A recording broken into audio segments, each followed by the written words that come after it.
अगर आप बोर हो रहे हैं और मजीद बोर होना चाहते हैं तो श्री राम राघवन की मैरी क्रिसमस देख सकते हैं।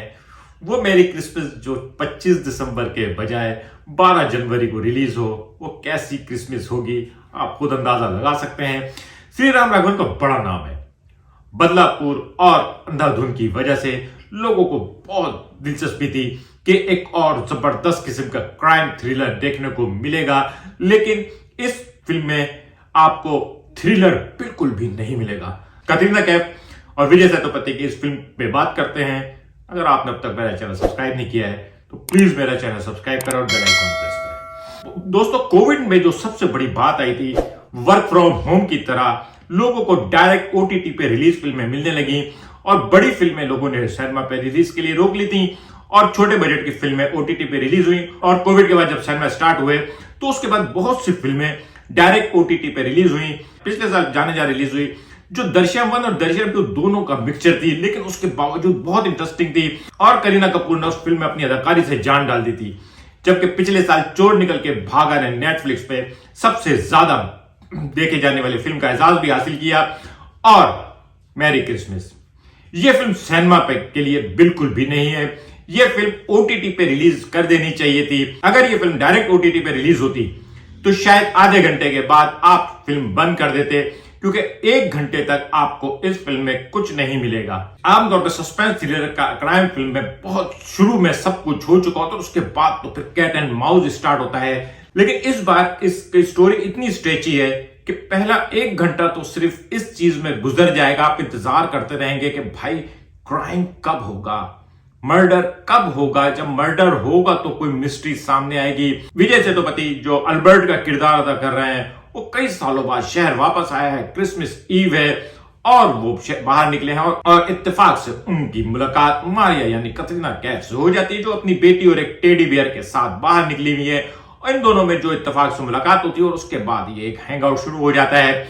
ये जो 1 घंटा है ये इंतहाई इलॉजिकल है। मैं उस जमाने का हूं जब मुंबई को बॉम्बे और चेन्नई को मद्रास कहा जाता था। ये फिल्म भी उसी जमाने की है। मतलब इसमें जो कुछ दिखाया गया है, जिस तरह से इन दोनों की मुलाकात दिखाई गई है, उसमें कहीं कोई लॉजिक नहीं है। बस डायरेक्टर ने कह दिया मुलाकात करो और घूमना शुरू कर दो, और दोनों ने घूमना शुरू कर दिया, क्योंकि दोनों में बजाय कोई ऐसी चीज नहीं थी या उनकी बॉन्डिंग की वजह बनती या कोई ऐसी मजबूरी। दोनों कंपेनियन आमतौर पर किसी मजबूरी में एक साथ हो जाते, लेकिन इसमें ऐसा नहीं है। बस दोनों मिले और उसके बाद फिर घूमना फिरना शुरू हो गए। घर गए, डांस किया, वापस गए, फिर घूमे फिरे, फिर वापस आए और फिर 1 घंटे के बाद आपको मर्डर नजर आता है। ये मर्डर किसने किया है? विजय सेतुपति ने, कतरीना कैफ ने, छोटी बच्ची ने या किसी और ने? अब यहां पे अभी आप ये सोच ही रहे हैं, क्योंकि आपने देखा था कि ये दोनों तो बाहर घूम रहे हैं। लेकिन यहां पे पहली बार डायरेक्टर ने एक सरप्राइज सीन दिया है। विजय सेतुपति का जो बिहेवियर है वो एकदम अचानक नया है। इससे पहले आज तक किसी फिल्म में आपने नहीं देखा होगा। लेकिन उसके बाद जब दोबारा बहुत कुछ आगे कहानी चलती है तो आपको अंदाजा हो जाता है, प्लानिंग समझ में आ जाती है और सब कुछ आपको पता चलता जाता है। और आप अगेन दोबारा आप कहेंगे कि कहानी स्ट्रेच हो रही है। बीच में अनिल कपूर के भाई संजय कपूर की भी एक एंट्री है, ट्रेलर में भी आपने देखी होगी। जबकि विनय पाठक पुलिस के रोल में एंड में नजर आएंगे, लेकिन पुलिस बहुत एंड में आई है, क्राइम बहुत देर में हुआ है और कहानी बहुत स्ट्रेची है। कहानी में ट्विस्ट है लेकिन बहुत कम है। कहानी में सस्पेंस बहुत थोड़ा सा है। ये मैंने अपनी जिंदगी में इससे ज्यादा फीकी क्राइम थ्रिलर नहीं देखी, क्योंकि क्यूरियोसिटी है थोड़ी सी, लेकिन वो इतनी ज्यादा नहीं है कि आप इस फिल्म को सिनेमा पे देखने जाएं। इवन के टीवी पे भी देखते हुए आप इस फिल्म को 2 से 3 हिस्सों में पूरा कर सकते हैं। 1 गो में अगर आप नहीं भी देखेंगे तो आपको कोई प्रॉब्लम नहीं होगी। एक्टिंग के मामले में कतरीना कैफ की ये बेस्ट फिल्म हो सकती है, लेकिन ये कतरीना कैफ की बेस्ट फिल्म हो सकती है। परहैप्स कतरीना कैफ इस फिल्म के कैरेक्टर के हिसाब से वो म्यार की अदाकारी नहीं कर सकी जो हमने तापसी पन्नू, तब्बो और करीना कपूर को करते देखा है। बार बार लोग कह रहे हैं कतरीना कैफ ने भी बहुत अच्छी अदाकारी की है। वो कतरीना कैफ की अदाकारी को कतरीना कैफ की ही पिछली फिल्मों की अदाकारी से कंपेयर किया जाए तो अच्छी कहा जा सकता है। बहरहाल कतरीना कैफ का चेहरा एक्सप्रेशन लेस ही है। हाँ, विजय सेतुपति एक्स्ट्रा ऑर्डिनरी। अगर इस फिल्म में कोई पॉजिटिव चीजें कोई वजह है जिसकी वजह जो आपको इस फिल्म से जोड़े रखेगी या आपके लिए थोड़ी सी दिलचस्पी रहेगी, एंटरटेनमेंट वैल्यू आपको मिलेगी, वो विजय सेतुपति की अदाकारी है।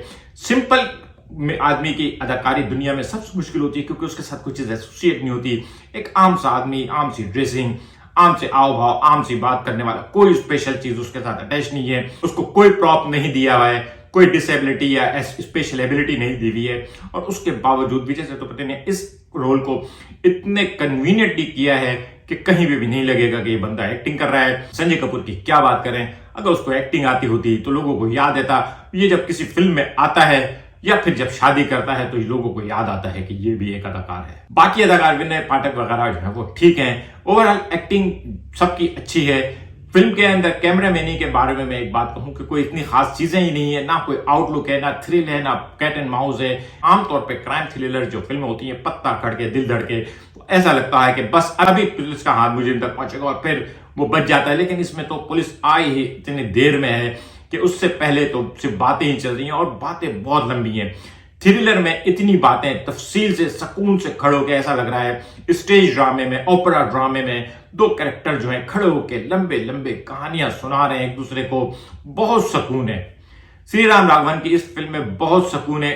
उनकी अच्छी फिल्मों के अलावा जो उनकी वो फिल्में जो ज्यादा पॉपुलर नहीं है, एक हसीना थी या एजेंट विनोद वगैरह, वो भी शायद इतनी ज्यादा स्लो नहीं थी जितनी ये स्लो है। इस फिल्म के सबसे जो माइनस पॉइंट है वो इसका स्लोनेस है। बहुत ज्यादा स्लो मूवी है, बहुत धीरे धीरे चल रही है, क्योंकि शायद कहानी के अंदर जो ट्विस्ट है वो ट्विस्ट इतना ऑर्डिनरी नहीं है, और आप उस ट्विस्ट को भी बहुत मुश्किल से सॉल्व करेंगे। लास वेगास के जो मैजिशियंस होते हैं वो जिस तरह के ट्रिक्स इस्तेमाल करते हैं, इस फिल्म में जो ट्विस्ट है वो ट्विस्ट ऑर्डिनरी नहीं है। आप ये नहीं कह सकते कि ये इजी है। उसके लिए तो शायद साल 2 साल की प्लानिंग चाहिए होती है, एक कई साल की प्लानिंग की गई हो एक मखसूस टाइम पीरियड के लिए, एक मखसूस साउंड क्रिएट करने के लिए। ये सब चीजें जो है ना आपको शायद अच्छी लगे। मुझे इस फिल्म को देखते हुए ये एहसास हुआ कि लोगों का वक्त बचा। अगर आप ये फिल्म देख चुके हैं तो आप मेरी बात से इत्तेफाक करेंगे और इख्तलाफ भी कर सकते हैं, और अगर आपने ये फिल्म नहीं देखी है तो इंतजार करें, नेटफ्लिक्स पे आ जाएगी, उस वक्त इसको देख लीजिएगा, फिर इख्तलाफ कर लीजिएगा। आज का व्लॉग कैसा लगा कमेंट करके बताइएगा। मिलेंगे अगले किसी व्लॉग के साथ। शुक्रिया।